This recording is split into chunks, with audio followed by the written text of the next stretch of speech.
তারাপীঠে চলে এসেছি আর এসেই ফ্রেশ হয়ে বসে পড়েছে মা। আজকের রুম, আজকে না আমরা দুদিন থাকছি, দুদিনের রুম হচ্ছে এইটা। আর এই যে আমার ভাইরা, আর এখানে রয়েছে ব্যাগপত্র, এই যে। আর আজকের আউটফিট আমার এইটা।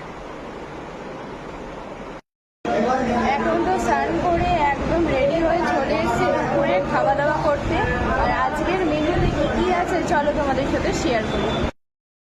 আজকে দুপুরের মেনুতে রয়েছে গরম গরম ভাত, তার সাথে রয়েছে ঘি, এখানে রয়েছে ঝুরঝুরে আলু ভাজা, আর রয়েছে মুগের ডাল, এখানে রয়েছে পটল চিংড়ি, আর তার সাথে রয়েছে ঘন আলু পোস্ত যেটা আমার ফেভারেট, তার সাথে রয়েছে কাতলা মাছের পেটি, ওহো মাই অল টাইম ফেভারিট।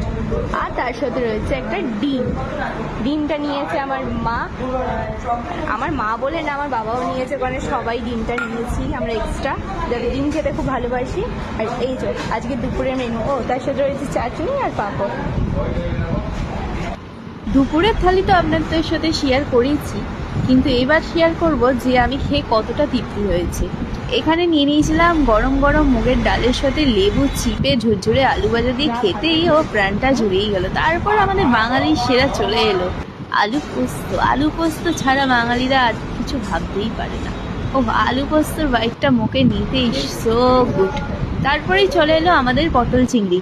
হ্যাঁ, অবশ্য চিংড়ি হয়ে গেছিলো নিরুদ্দেশ, কিছু করার নেই, এখানে এরামি চিংড়ি হয়ে যাবে নিরুদ্দেশ, ওর গন্ধতেই খেয়ে নিতে হবে। যাই হোক, কিন্তু তরকারিটা দারুণ হয়েছিল, ওহো এটাও আমার খুব ভালো লেগেছে। তারপর চলে এসেছিল ডিমের ঝোল। এই ডিমের ঝোলে মানে বুদ্ধিটা আমার মায়েরই এসেছিল যে এত কিছু নিয়েছে, একটু ডিমের ঝোল নিই। মায়ের ডিম খেতে ইচ্ছা করেছিল আর মায়ের খেতে ইচ্ছা করেছে, আমি খাবো না তা তো হতেই পারে না, আমিও নিয়ে নিয়েছিলাম। তারপর নিয়েছিলাম কাতলা মাছের পেটি, একদম বিগ জাম্বো সাইজে, যেরাম খেতে ছিল আর সেরম সুস্বাদু, মুখে নিতে ও মা গো কি সুন্দর খেতে। এই না আমি আগে মাছ খাইনি, খেয়েছি, যতবার খাই না ততবার প্রেমে পড়েছি। তারপরে লাস্ট আমার ভালোবাসা না, তোমাদের সবার ভালোবাসা, চাটনি আর পাঁপড়। এই চাটনি আর পাঁপড় আর এক থালা ভাত খেয়ে না, বিশ্বাস করো পেটটা যেন হাই হাই করছিল, একবার ঠাই ঠাই। তারপরে জল খেয়ে বললাম বাড়ি যাই, নাহলে মরবো শিওর।